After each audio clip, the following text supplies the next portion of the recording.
Hello friends, sinusitis एक ऐसा नाम है जिसे आपने सुना या पर्सनली अनुभव किया होगा। ये अनुमान लगाया गया है कि हर 8 में से एक व्यक्ति को क्रॉनिक साइनोसाइटिस होता है। पोल्यूशन और एलर्जीज के प्रेजेंट एनवायरनमेंट में साइनोसाइटिस एक कॉमन डिस्कम्फर्ट है। ऐसे कई लोग हैं जो कई वर्षों से साइनोसाइटिस से परेशान है। आज के वीडियो में हम साइनोसाइटिस, इसके सिम्टम्स, कॉजेस और कुछ बहुत इफेक्टिव होम्योपैथिक रेमेडीज के बारे में बात करेंगे जो एक्यूट और क्रॉनिक दोनों कंडीशंस में यूज कर सकते हैं। Disclaimer. This video contains information on homeopathic remedy. The purpose of creating this video is to spread information and knowledge about this remedy. We strongly discourage any self-consumption of medicine without a qualified doctor's consultation. Hello from visual designers, मैं हूँ doctor Dimple दलाल। आइए पहले जानते हैं कि sinusitis क्या होता है। साइनोसाइटिस एक कॉमन कंडीशन है जिसमें पैरानेजल साइनसेस का इन्फ्लेमेशन होता है। तो साइनस क्या है?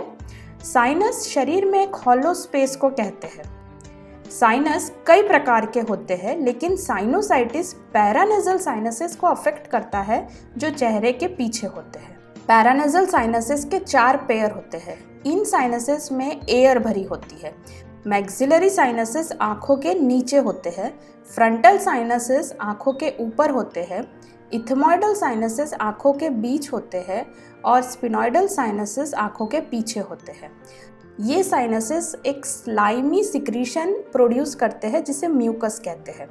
ये म्यूकस नेजल पैसेज को मॉइस्ट रखने और डर्ट पार्टिकल्स और जर्म्स को बाहर निकालने में बहुत इम्पॉर्टेंट रोल प्ले करते हैं।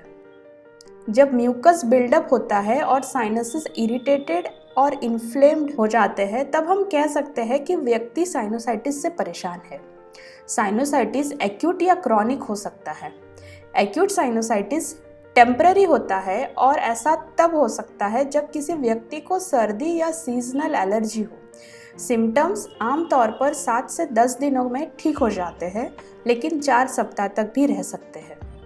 साइनोसाइटिस को क्रॉनिक तब कहते हैं जब सिम्टम्स 12 वीक्स से ज़्यादा रहते हैं या 1 साल में 3 बार अपीयर होते हैं।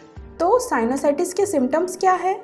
हम कब कह सकते हैं कि व्यक्ति को साइनोसाइटिस हुआ है?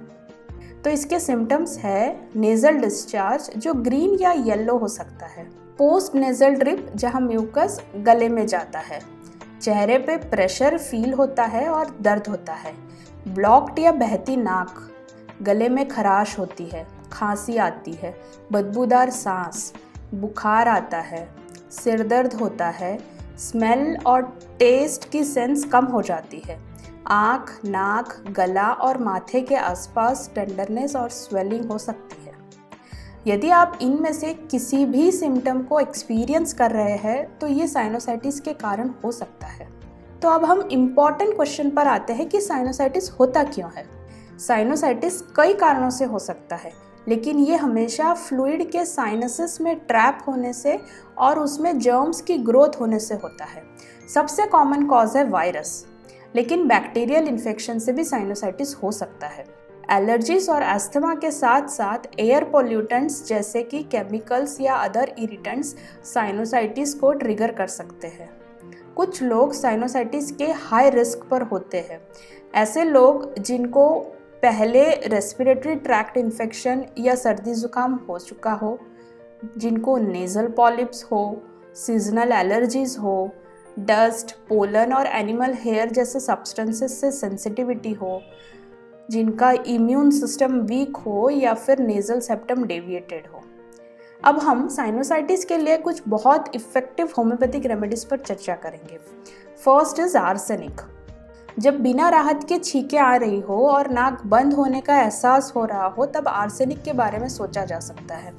इसमें डिस्चार्ज थिन, वाटरी और एक्सकोरिएटिंग होता है। बर्निंग और ब्लीडिंग होता है। कोराइजा खुली हवा में बढ़ता है और घर के अंदर बेहतर महसूस होता है। Second is belladonna. ये एक्यूट कंडीशन में बहुत यूजफुल रेमेडी है। यहाँ पे मेन कॉज है एक्सपोजर टू कोल्ड। इसमें कोराइजा होता है और म्यूकस ब्लड के साथ मिक्स होता है। नाक में से ब्लीडिंग होती है और चेहरा लाल हो जाता है। एक्सटर्नल और इंटरनल नोज पे इन्फ्लेमेटरी स्वेलिंग और रेडनेस होती है। पेशेंट को हैवीनेस और कंजेशन के साथ नाक में जलन या बर्निंग महसूस होती है। एक नॉस्ट्रिल में से फ्लुएंट कोराइजा होता है which alternates with stoppage of nose. Coryza के साथ सिरदर्द भी हो सकता है जो राइट साइड में ज़्यादा होता है और लेटने से बढ़ता है। थर्ड इज काली बाइक्रोमिकम। इसमें कोराइजा के साथ नाक भी बंद होती है। पेशेंट वायलेंट स्नीजिंग की शिकायत करता है। प्रोफ्यूज वाटरी नेजल डिस्चार्ज होता है। फ्रंटल साइनस का क्रॉनिक इन्फ्लेमेशन होता है। पेशेंट को रूट ऑफ नोज पे प्रेशर और पेन होता है और नाक में स्टिकिंग पेन होता है। सेप्टम भी अल्सरेटेड हो सकता है। There is fetid smell. Discharge thick ropy greenish yellow होता है।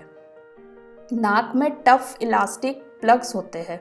पेशेंट कंप्लेन करता है कि जो नेज़ल डिस्चार्ज है वो गले में उतरता है और वो बार बार अपना गला साफ करने की कोशिश करता है। That is there is much Hawking.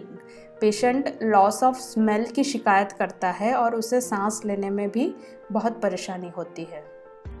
Fourth is pulsatilla. इसमें कोराइजा के साथ राइट नॉस्ट्रिल का स्टॉपेज और pressing pain at root of nose होता है। पेशेंट लॉस ऑफ स्मेल की कंप्लेन करता है। नाक में लार्ज ग्रीन फिटेड स्केल्स होते हैं। शाम में नाक बंद होती है और सुबह में येलो म्यूकस निकलता है। पेशेंट यूजुअली थर्स्टलेस होता है। Fifth is silicea. इसमें सुबह सुबह छींकें आती है। नाक के भीतर ड्राई हार्ड क्रस्ट फॉर्म होते हैं और उनमें से ब्लीडिंग होती है। नाक बंद महसूस होती है और लॉस ऑफ स्मेल भी होता है। ठंड या कोल्ड से एग्रेवेशन होता है और वार्म से अमेलोरेशन होता है। Sixth is sticta pulmonaria. Patient root of nose में ब्लॉकेज की कंप्लेन करता है। नेजल मेम्ब्रेन ड्राई होता है with constant desire to blow the nose पर बिना किसी डिस्चार्ज के। शाम में और रात में ड्राई स्कैब्स होते हैं। सडन चेंज ऑफ टेम्परेचर से एग्रेवेशन होता है। क्रॉनिक साइनोसाइटिस का ट्रीटमेंट प्रॉपर कॉन्स्टिट्यूशनल रेमेडीज से भी किया जा सकता है। यदि आप वेरियस कॉन्स्टिट्यूशनल रेमेडीज़ के बारे में जानना चाहते हैं तो आप यहाँ क्लिक कर सकते हैं। तो ये थी साइनोसाइटिस के लिए कुछ इफ़ेक्टिव होम्योपैथिक रेमेडीज़। यदि आपको ये वीडियो पसंद आया हो तो इसे लाइक और शेयर करना ना भूलें। अगर आपने अभी तक हमारे चैनल को सब्सक्राइब नहीं किया है तो please do so now. Comment करके अपना फीडबैक ज़रूर दीजिएगा। Thanks for watching. बाय।